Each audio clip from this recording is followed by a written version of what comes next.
अस्सलाम वालेकुम एवरीवन। तो क्या आपके दिमाग में भी ये सवाल घंटी बजाते हैं कि ये स्टार्स प्लैनेट्स किस तरीके से बने हुए हैं, कैसे काम करते हैं और ये पूरी कायनात कितनी बड़ी है, इसके अंदर क्या क्या है, गैलेक्सीज क्या होती हैं, एस्टेरॉइड्स, कॉमेट्स और मीटियोराइट्स क्या होते हैं। तो इन सारे सवालों के जवाब आपको मिलेंगे हमारे पास क्रिटिकल टॉक्स में, जो हम नई सीरीज शुरू करें जिसका नाम है साइंस 101। और आज का पहला एपिसोड शुरू करेंगे जिसमें हम जानेंगे आखिर ये कायनात है क्या, कितनी बड़ी है, यहां से अर्थ से लेके आखिरी कायनात के आखिरी किनारे तक जाने में कितना टाइम और कितना वक्त लग सकता है। तो बने रहिए हमारे साथ यही जानने के लिए। तो सबसे पहले शुरू करते हैं ये समझने से कि कायनात यूनिवर्स है क्या। यूनिवर्स इज बेसिकली एवरीथिंग, हर चीज यूनिवर्स ही है, एक कायनात ही है। कायनात के अंदर हर चीज आ जाती है, हर चीज का वजूद उसके अंदर आ जाता है। कायनात के बाद किसी भी चीज का वजूद नहीं है, चाहे वो एनर्जी हो, मैटर हो, टाइम खुद भी कायनात का हिस्सा है। टाइम कायनात से बालातर नहीं, पर कायनात के हिस्से का, कायनात के अंदर का ही एक हिस्सा है जिसे हम स्पेस टाइम डायमेंशंस कहते हैं। तो नासा ने इस चीज को इस तरीके से डिफाइन किया। अब आप ये चीज तो समझ गए कि सारा मैटर, एनर्जी, टाइम, स्पेस को कंबाइन करके अगर हम कहेंगे तो वो यूनिवर्स होगा। अब देखते हैं यूनिवर्स की कंपोजिशन क्या है। यूनिवर्स 68% डार्क एनर्जी से बना है, 27% डार्क मैटर से और 5% उसके अंदर ऑर्डिनरी मैटर है।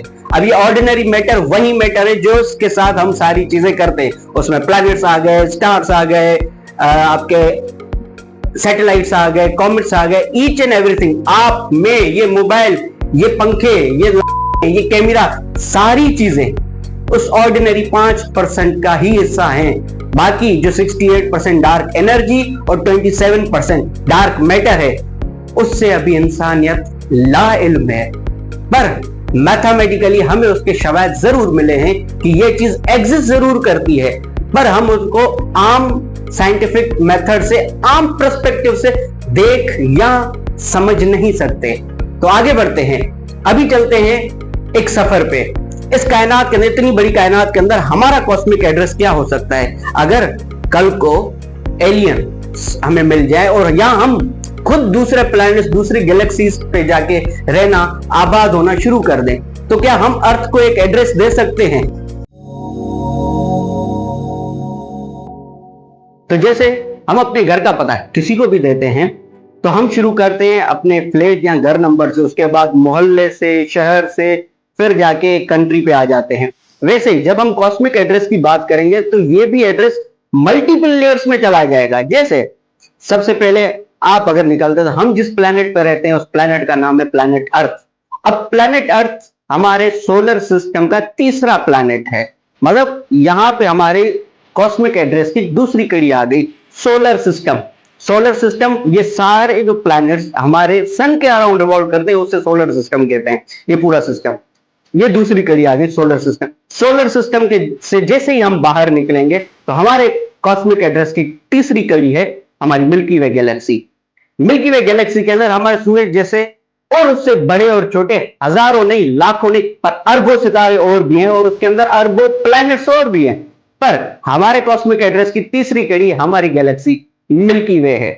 उसके बाद चलते हैं मिल्की वे गैलेक्सी और अपने आस पड़ोस की गैलेक्सी को मिला के, कोई 29 गैलेक्सीज को मिला के हम उसे कहते हैं लोकल गुरु, और ये हमारे कॉस्मिक एड्रेस की चौथी लाइन हो गई। उसके आगे जब बहुत सारी गैलेक्सीज, बहुत सारी गैलेक्सीज मिलती हैं तो एक क्लस्टर बनता है, और हमारे क्लस्टर का नाम है वर्गो क्लस्टर। ऐसे ही बहुत सारे क्लस्टर्स मिलके एक मेगा सुपर क्लस्टर बनाते हैं, और हमारे सुपर क्लस्टर का नाम है वर्गो सुपर क्लस्टर, और ये हमारे कॉस्मिक एड्रेस की आखिरी लाइन हो गई। अब इसके बाद ये सारे सुपर क्लस्टर मिलके हमारा ऑब्जर्वेबल यूनिवर्स बनाते हैं।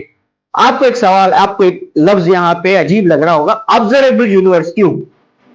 क्योंकि यूनिवर्स का वो हिस्सा है जो इंसान या हम पूरी टेक्नोलॉजी के साथ देख सकते हैं, किसी ना किसी इंस्ट्रूमेंट के जरिए उसको डिटेक्ट कर सकते हैं, वही ऑब्जर्वेबल यूनिवर्स है। उसकी बाउंड्री के बाहर, उस बाउंड्री के बाहर हम नहीं देख सकते कि क्या है। क्यों?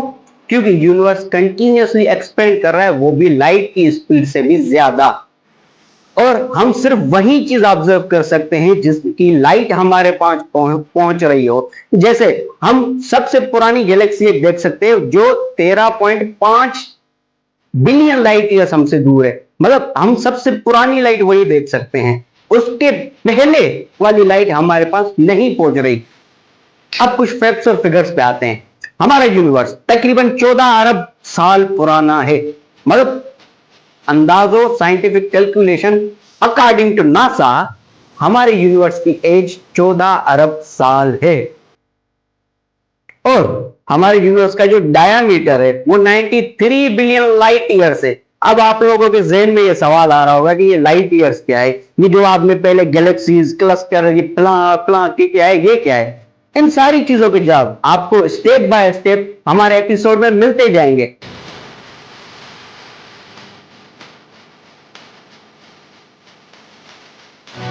क्रिटिकल टॉक्स की तरफ से आपके लिए हम ला रहे हैं साइंस 101 सीरीज, जिसमें स्टेप बाय स्टेप सारे सवालों के जवाब आपको मिल जाएंगे। वो साइंस के मुख्तलिफ टॉपिक से हो सकते हैं, उसमें एस्ट्रोफिजिक्स भी होगी, एनवायरमेंटल साइंसेज भी होंगे, बायोलॉजी भी होगी, फूड साइंसेज भी होंगे, केमिस्ट्री भी होगी, ताकि आपको छोटे मोटे रोजमर्रा की जिंदगी से जुड़े सवालों के जवाब मिल सके। तो क्रिटिकल टॉक्स को सब्सक्राइब कर ले और साइंस 101 को अपनी फेवरेट सीरीज में शामिल कर ले, क्योंकि हर नए आने वाले एपिसोड के साथ आपको मिलेगी ढेर सारी ऑथेंटिक इंफॉर्मेशन, कोई भी मिथिकल बात नहीं होगी। यहाँ पे आज मैंने जो भी फैक्ट्स फिगर्स और बातें की है वो नासा और यूरोपियन स्पेस एजेंसी से कंफर्म्ड और उनसे रिसोर्सेज से ही निकली हुई है।